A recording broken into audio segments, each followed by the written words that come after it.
One of the things that Kelly and I discussed over the last several months as groups have asked us to speak with them or to talk with them informally about immigration is, and of course we all see it in the newspaper, why is this such a hot topic now? Immigration's been around for a long, long time, and we've been working in this for a long, long time. So why is it so hot now? And as we discuss it, we think, well, it really does boil down to two issues in our view, is that there's pressure from the populace, the employers, the employee, citizens whose lives are touched by immigration in such a substantial way now, more than ever. There's the economic pressure. Employers often can't get the workforce that they need from the U.S. workforce. Employees tend to think in some instances that they're getting robbed of jobs and opportunities that they would have if the foreign nationals were not here. And there's great emotional effect of all of that, and the emotion that came along with 9/11 and people's views of whether the immigrants should be here at all really comes into play. So it's a pot that's boiling over at the populace level. And then what happens, as we think why it has gotten so out of hand, is that we really do have an inadequate system of regulation. It cannot handle the reality of what's going on in today's marketplace and today's environment. The laws are antiquated and ill-equipped. And right now we have a Congress that's not doing much about that. So here we are faced with pressing issues in immigration.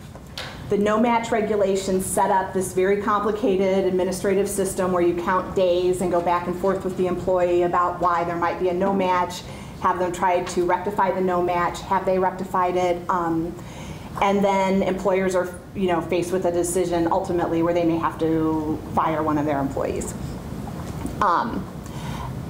The Department of Homeland Security was sued by a coalition of the Chamber of Commerce, the AFL-CIO, and the ACLU to keep this regulation from being enforced, and that's, right now, it is not enforced. It's pending this litigation.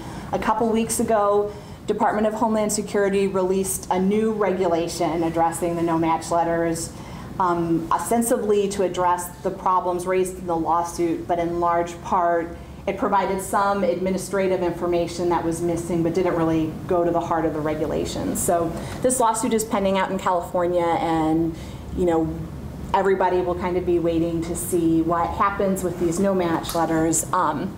One of the real concerns about them is that in the end, the people that employers will have problems with are U.S. citizens who can't get it straightened out with Social Security. Because at a very practical level, if you get a no-match letter about an employee who's not supposed to be here, you generally don't see them anymore. Like, undocumented workers are survivors, and they know better than to stick around someplace that they've been identified as not eligible to work. It is equally as expected, or it's equally reasonable for one person to believe as a citizen of the nation that they should protect their sovereignty and that their laws should be respected. And on the other hand, it is reasonable to expect that a person will seek, by all measures, a way to better their own life and the life of their family. And it's from those two vantage points that I've always looked at this issue. Why do I do that? Because I am the only Mexican-American who's serving in the Missouri General Assembly. My grandparents immigrated from Mexico at the turn of the 20th century during the Revolution. And my entire life has been around the Mexican-American community, and I feel in touch with these immigrants. And I have come across both legal and illegal immigrants in my lifetime prior to serving in the legislature. So it's from that vantage point and understanding of the two sides of this issue that I try to approach these questions of serving in the General Assembly. And fairness is important. It's important that we have fair laws and just laws, and it's important that people follow the law. Because we predicate everything on the status of knowingly, and we understand that occasionally it's going to happen. But the standard that the governor supports is if you knowingly and willingly hire illegal aliens or do activities involving breaking law knowingly, that's what should be punished. But the Human Rights Commission wants to be aggressive. They're offering seminars to help businesses. How do you watch for this without being discriminatory?